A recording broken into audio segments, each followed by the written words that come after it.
सबसे पहले मैं डॉक्टर यशवंत सिंह परमार, जो हिमाचल निर्माता के रूप में जाने जाते हैं, सदैव हम उनको इसी नाम से पुकारते हैं, क्योंकि हिमाचल के निर्माण में सबसे महत्वपूर्ण योगदान उनका रहा है।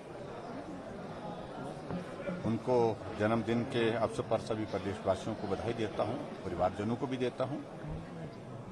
और हिमाचल प्रदेश के निर्माण में डॉक्टर वाई.एस. परमार का एक बहुत बड़ा कंट्रीब्यूशन होने के साथ हिमाचल की प्रगति में भी आगे बढ़कर के एक लगातार उनका योगदान रहा।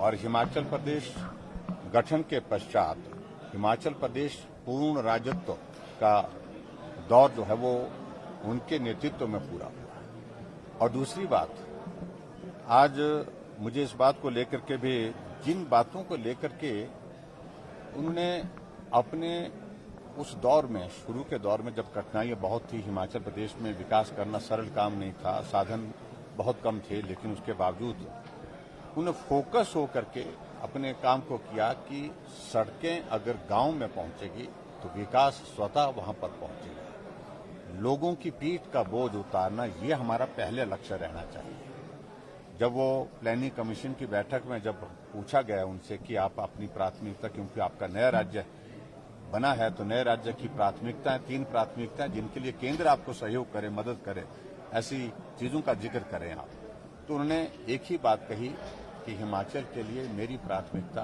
सड़क, सड़क, सड़क। और इसका भाव यही था कि सड़क हिमाचल के विकास के लिए बहुत आवश्यक है। और दूसरी बात, हिमाचल प्रदेश में हम अपने पांव पर खड़े हो, इस दृष्टि से जो एग्रीकल्चर सेक्टर, हॉर्टिकल्चर सेक्टर, इसको आगे बढ़ाने के लिए भी उन्होंने प्रयत्न किए। और उसमें आज हम उस तरह से देख सकते हैं कि आज हमारी एप्पल की इकॉनमी 5000 करोड़ रुपए की है। और उस दौर में जो कठिनाइयां थी, आज के इस दौर में वो कठिनाइयां नहीं हैं। इसलिए नई जनरेशन के ध्यान में इस बात को हम जरूर बताने की हम कोशिश कर रहे हैं, क्योंकि हिमाचल के अस्तित्व के, हिमाचल के गठन के 75 वर्ष हुए हैं। और 75 वर्ष पूरे होने पर हिमाचल तब और हिमाचल अब, इस भाव को लेकर के पूरे प्रदेश भर में कार्यक्रम हम कर रहे हैं। और उन कार्यक्रमों में हमारा फोकस है कि हमारी नई पीढ़ी जाने कि हिमाचल जब अस्तित्व में आया था हम कहां थे, और आज हिमाचल प्रदेश के 75 वर्ष हो गए पूरे, तो हम आज कहां पहुंचे। और उस सारी चीज को लेकर के प्रदर्शनी बना करके हमने तैयार की है, डॉक्यूमेंट्री हमने बना करके तैयार की है। उसके माध्यम से नई जनरेशन, नई पीढ़ी को हम बताने की कोशिश कर रहे हैं। और उसके साथ साथ में उस वक्त की जो प्राथमिकताएं थी, आज भी वो प्राथमिकताएं उसी रूप में हैं। सड़कें बनी हैं, आज हिमाचल प्रदेश में 39,500 किलोमीटर सड़क है, लेकिन उसके बावजूद उन सड़कों को और बेहतर करना प्राथमिकता आज की हमारी है। कुछ गांव ऐसे रह गए जहां पर सड़क पहुंचानी है, वहां पर सड़क पहुंचाना।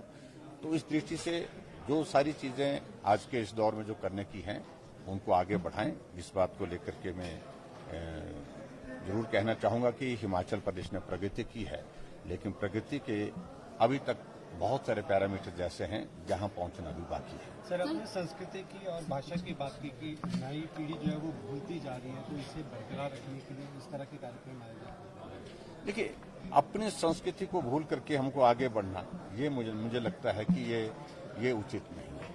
आगे बढ़ने के लिए सबको अधिकार है, आगे बढ़ना चाहिए। और आज के इस टेक्नोलॉजी के युग में और आजकल के इस प्रतिस्पर्धा के दौर में स्वाभाविक रूप से हर आदमी आगे बढ़ना चाहता है, आगे बढ़ करके काम करना चाहता है। लेकिन उसके बावजूद अपनी भाषा, अपनी पहाड़ी भाषा, अपनी संस्कृति, जो हमारी देवभूमि हिमाचल प्रदेश की संस्कृति है, उसको साथ लेकर के चलें।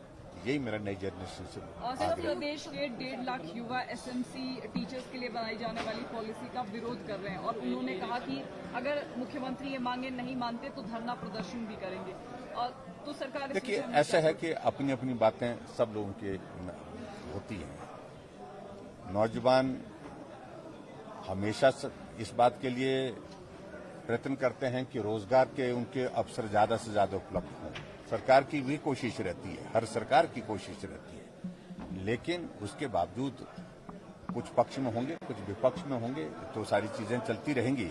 लेकिन हमारी कोशिश है कि हम बेरोजगारों के लिए ज्यादा से ज्यादा मदद करें, एक बात, और उसके बाद जिनको रोजगार के अवसर उपलब्ध हुए हैं और उनके सामने इस प्रकार का प्रश्न चिन्ह खड़ा हुआ है कि कल उनका भविष्य क्या हो, उस भविष्य को भी सुनिश्चित